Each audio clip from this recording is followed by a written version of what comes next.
2,000 individuals who were part of the Iraqi military. They were forced out. They had no employment. They had no income. Yet they were left with access to all of the same arms and weapons. That your brother created ISIS through the Iraqi coalition authority.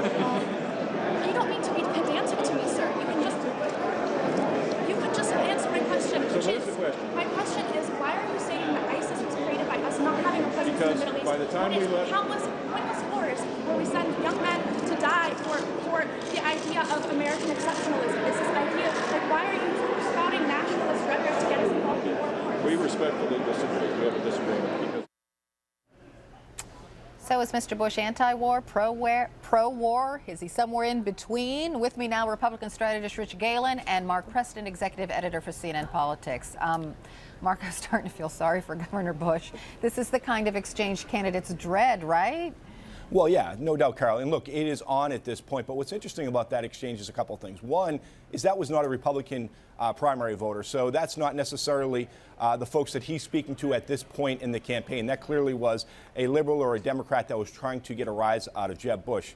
Also, Jeb Bush is not necessarily very excitable, which I think is interesting and important on the campaign trail. Mitt Romney was excitable, irritable. People could get under his skin. I think Jeb Bush did the best he could at that point. But when it comes to how Jeb Bush is handling this week, Carol, I think it's all about timing, and it's better off that he's getting these hard questions now than later on in the campaign. Although the obvious question, Rich, why wasn't the governor prepared to answer this question in the first place? Well, I'll tell you something, and Mark and I have talked about this over the years. Running for high public office is like being a Major League Baseball player. It's not something that you can turn on and turn off.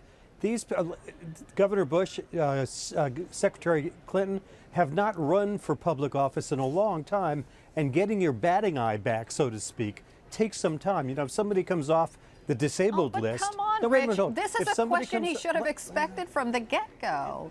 Well, I'm explaining it to you that when somebody comes off the disabled list, they're sent to the minors to go get that back. In high-level politics, you can't run for county commissioner while you're getting ready to run for president of the United States. Should the campaign have been ready for this, more ready? Absolutely. Does this matter? Maybe. But this is a long way to go. We got 8 months to go before Iowa.